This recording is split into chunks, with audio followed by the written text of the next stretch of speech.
ओम शांति। 11 दिसंबर 2024।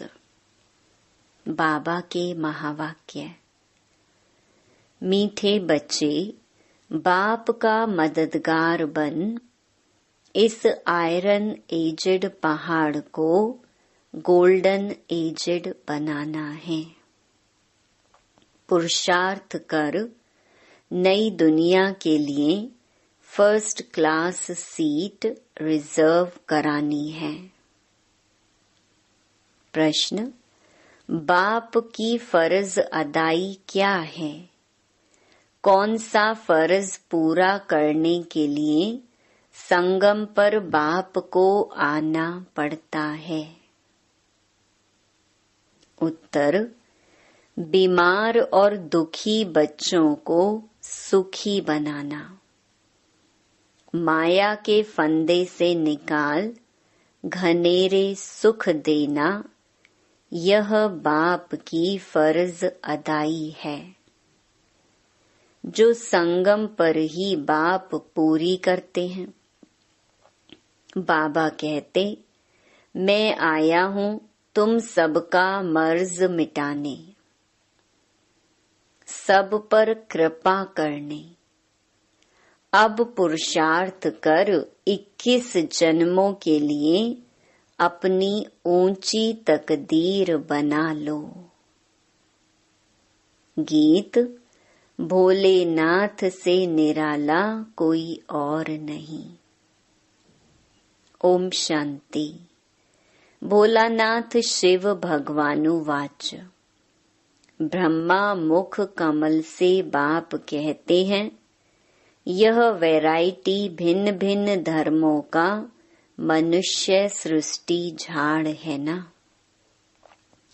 इस कल्प वृक्ष अथवा सृष्टि के आदि मध्य अंत का राज बच्चों को समझा रहा हूँ। गीत में भी इनकी महिमा है। शिव बाबा का जन्म यहाँ है। बाप कहते हैं, मैं आया हूँ भारत में। मनुष्य यह नहीं जानते कि शिव बाबा कब पधारे थे, क्योंकि गीता में श्री कृष्ण का नाम डाल दिया है। द्वापर की तो बात ही नहीं। बाप समझाते हैं, बच्चे 5000 वर्ष पहले भी मैंने आकर के यह ज्ञान दिया था। इस झाड़ से सभी को मालूम पड़ जाता है। झाड़ को अच्छी रीति देखो। सतयुग में बरोबर देवी देवताओं का राज्य था। त्रेता में राम सीता का है। बाबा आदि मध्य अंत का राज बतलाते हैं। बच्चे पूछते हैं, बाबा हम माया के फंदे में कब फंसे? बाबा कहते हैं, द्वापर से। नंबरवार फिर दूसरे धर्म आते हैं, तो हिसाब लगाने से समझ सकते हैं कि इस दुनिया में हम फिर से कब आएंगे। शिव बाबा कहते हैं, मैं 5000 वर्ष बाद आया हूँ संगम पर अपना फर्ज निभाने। सभी जो भी मनुष्य मात्र हैं, सभी दुखी हैं, उनमें भी खास भारतवासी। ड्रामा अनुसार भारत को ही मैं सुखी बनाता हूँ। बाप का फर्ज होता है, बच्चे बीमार पड़े तो उनकी दवा दरमल करना। यह है बहुत बड़ी बीमारी। सभी बीमारियों का मूल ये 5 विकार हैं। बच्चे पूछते हैं, यह कब से शुरू हुए? द्वापर से। रावण की बात समझानी है। रावण को कोई देखा नहीं जाता, बुद्धि से समझा जाता है। बाप को भी बुद्धि से जाना जाता है। आत्मा मन बुद्धि सहित है। आत्मा जानती है कि हमारा बाप परमात्मा है। दुख सुख लेप छेप में आत्मा आती है। जब शरीर है तो आत्मा को दुख होता है। ऐसे नहीं कहते कि मुझ परमात्मा को दुखी मत करो। बाप भी समझाते हैं कि मेरा भी पार्ट है। कल्प कल्प संगम पर आकर मैं पार्ट बजाता हूँ।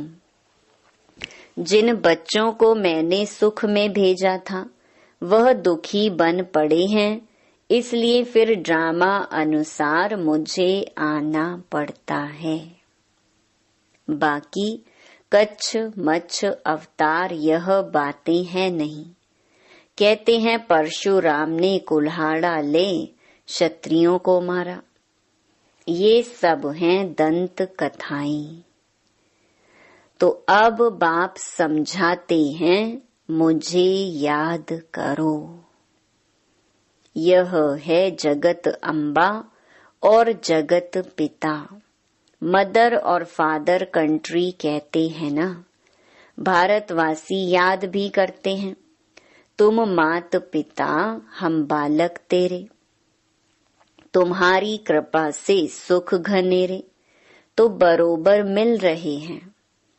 फिर जो जितना पुरुषार्थ करेंगे, जैसे बाइस्कोप में जाते हैं, फर्स्ट क्लास का रिजर्वेशन कराते हैं ना। बाप भी कहते हैं चाहे सूर्यवंशी चाहे चंद्रवंशी में सीट रिजर्व कराओ। जितना जो पुरुषार्थ करे उतना पद पा सकते हैं। तो सब मर्ज मिटाने बाप आए हैं। रावण ने सबको बहुत दुख दिया है। कोई भी मनुष्य की गति सदगति कर ना सके। यह है ही कलयुग का अंत। गुरु लोग शरीर छोड़ते हैं, फिर यहाँ ही पुनर्जन्म लेते हैं, तो फिर वह औरों की क्या सदगति करेंगे। क्या इतने सभी अनेक गुरु मिलकर पतित सृष्टि को पावन बनाएंगे। गोवर्धन पर्वत कहते हैं ना, ये माताएं इस आयरन एजेड पहाड़ को गोल्डन एजेड बनाती हैं। गोवर्धन की फिर पूजा भी करते हैं, वह है तत्व पूजा। सन्यासी भी ब्रह्म अथवा तत्व को याद करते हैं, समझते हैं वही परमात्मा है, ब्रह्म भगवान है। बाप कहते हैं यह तो भ्रम है।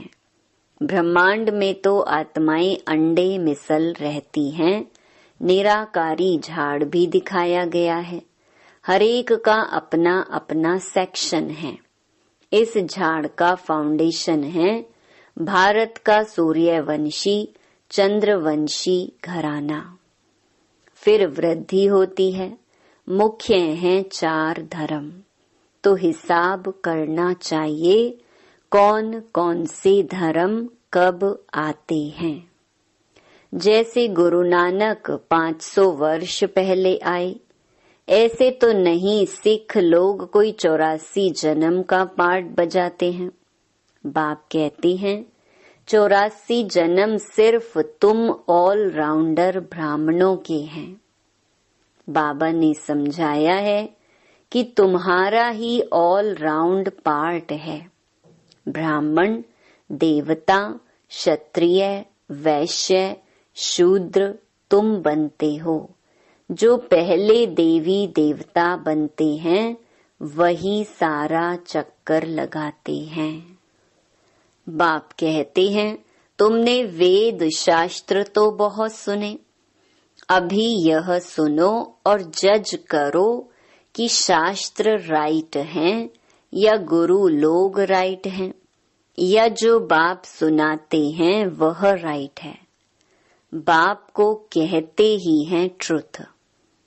मैं सच बतलाता हूँ जिससे सतयुग बन जाता है, और द्वापर से लेकर तुम झूठ सुनते आए हो तो उससे नरक बन पड़ा है। बाप कहते हैं, मैं तुम्हारा गुलाम हूँ। भक्ति मार्ग में तुम गाते आए हो, मैं गुलाम तेरा। अभी मैं तुम बच्चों की सेवा में आया हूँ। बाप को निराकारी निरहंकारी गाया जाता है। तो बाप कहते हैं, मेरा फर्ज है तुम बच्चों को सदा सुखी बनाना। गीत में भी है, अगम निगम का भेद खोले।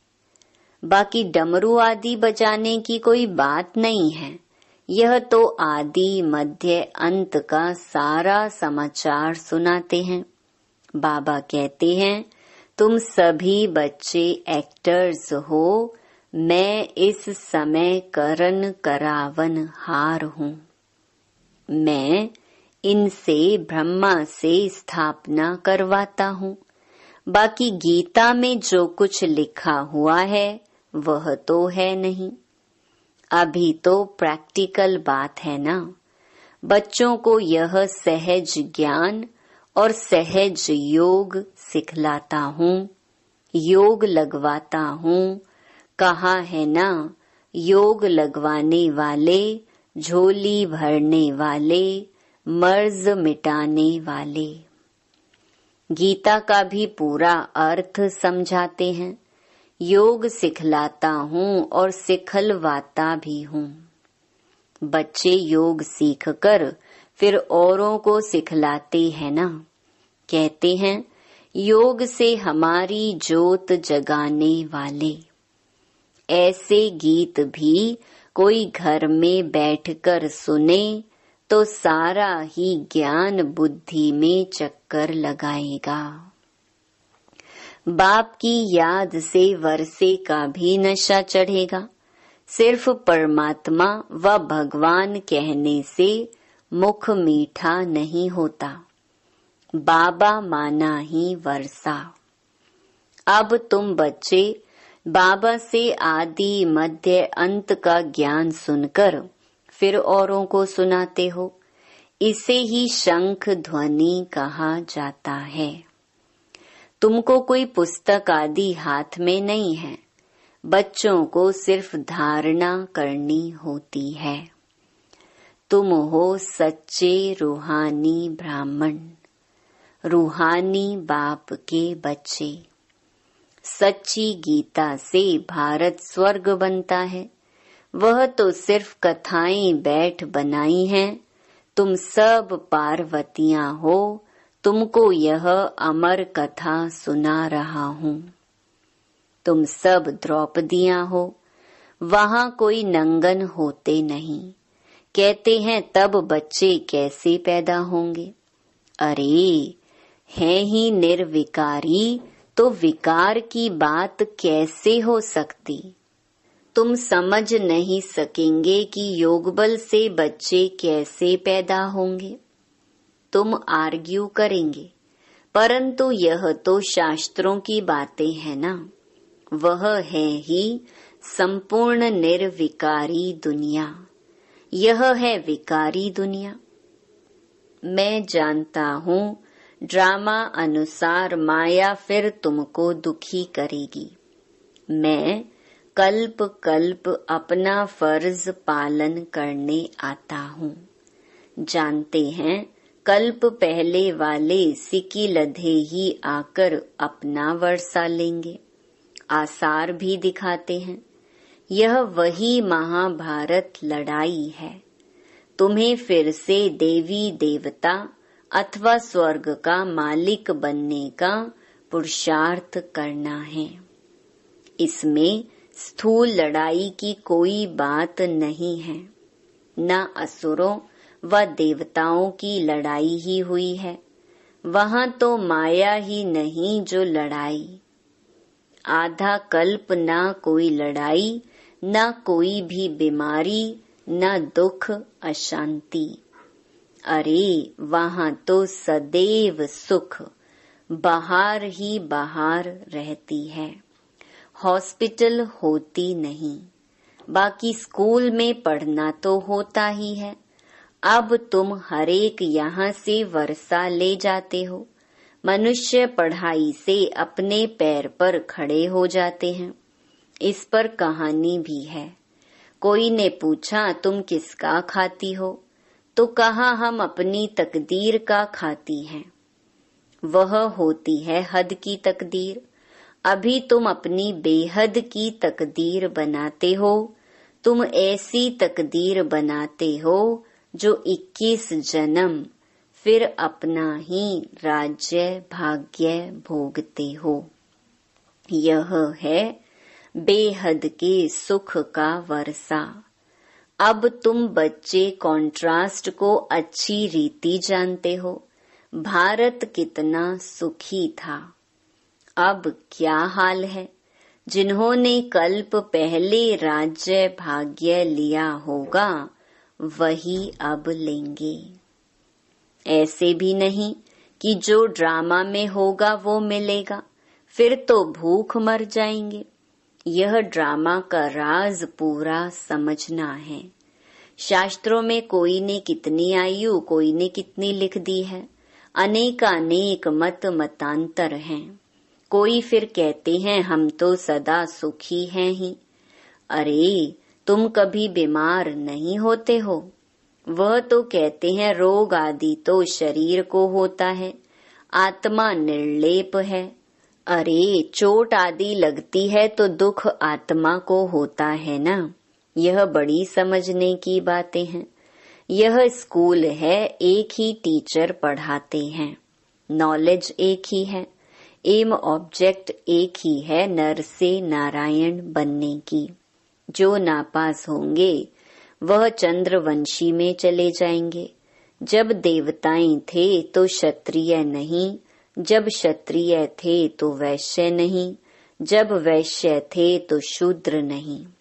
यह सब समझने की बातें हैं। माताओं के लिए भी अति सहज है। एक ही इम्तिहान है। ऐसे भी मत समझो कि देरी से आने वाले कैसे पढ़ेंगे, लेकिन अभी तो नए तीखे जा रहे हैं, प्रैक्टिकल में हैं। बाकी माया रावण का कोई रूप नहीं। कहेंगे इनमें काम का भूत है, बाकी रावण का कोई बुत व शरीर तो है नहीं। अच्छा, सभी बातों का सैक्रीन है मन मना भव। कहते हैं मुझे याद करो तो इस योग अग्नि से विकर्म विनाश होंगे। बाप गाइड बनकर आते हैं। बाबा कहते बच्चे मैं तो सम्मुख तुम बच्चों को पढ़ा रहा हूँ। कल्प कल्प अपनी फर्ज अदाई पालन करता हूँ। पारलौकिक बाप कहते हैं मैं अपना फर्ज बनाने आया हूँ तुम बच्चों की मदद से। मदद देंगे तब तो तुम भी पद पाएंगे। मैं कितना बड़ा बाप हूँ, कितना बड़ा यज्ञ रचा है। ब्रह्मा की मुख वंशावली तुम सभी ब्राह्मण ब्राह्मणियां भाई बहन हो। जब भाई बहन बने तो स्त्री पुरुष की दृष्टि बदल जाए। बाप कहते हैं इस ब्राह्मण कुल को कलंकित नहीं करना। पवित्र रहने की युक्तियां हैं। मनुष्य कहते हैं यह कैसे होगा, ऐसे हो नहीं सकता। इकट्ठे रहें और आग ना लगे। बाबा कहते हैं बीच में ज्ञान तलवार होने से कभी आग नहीं लग सकती, परंतु जबकि दोनों मन मनाभव रहें। शिव बाबा को याद करते रहें। अपने को ब्राह्मण समझें। मनुष्य तो इन बातों को नहीं समझने कारण हंगामा मचाते हैं। यह गालियां भी खानी पड़ती हैं। श्री कृष्ण को थोड़े ही कोई गाली दे सकते। श्री कृष्ण ऐसे आ जाए तो विलायत आदि से एकदम एरोप्लेन में भाग आए, भीड़ मच जाए। भारत में पता नहीं क्या हो जाए। अच्छा, आज भोग है, यह है पियर घर और वह है ससुर घर। संगम पर मुलाकात होती है। कोई कोई इनको जादू समझते हैं। बाबा ने समझाया है कि यह साक्षात्कार क्या है। भक्ति मार्ग में कैसे साक्षात्कार होते हैं, इनमें संशय बुद्धि नहीं होना है। यह रस्म रिवाज है। शिव बाबा का भंडारा है तो उनको याद कर भोग लगाना चाहिए। योग में रहना तो अच्छा ही है, बाबा की याद रहेगी। अच्छा, मीठे मीठे सिकिलधे बच्चों प्रति माता पिता बाप दादा का याद प्यार और गुड मॉर्निंग। रूहानी बाप की रूहानी बच्चों को नमस्ते। धारणा के लिए मुख्य सार। पहला, स्वयं को ब्रह्मा मुख वंशावली समझकर पक्का पवित्र ब्राह्मण बनना है। कभी अपने इस ब्राह्मण कुल को कलंकित नहीं करना है। दूसरा, बाप समान निराकारी निरहंकारी बन अपनी फर्ज अदाई पूरी करनी है।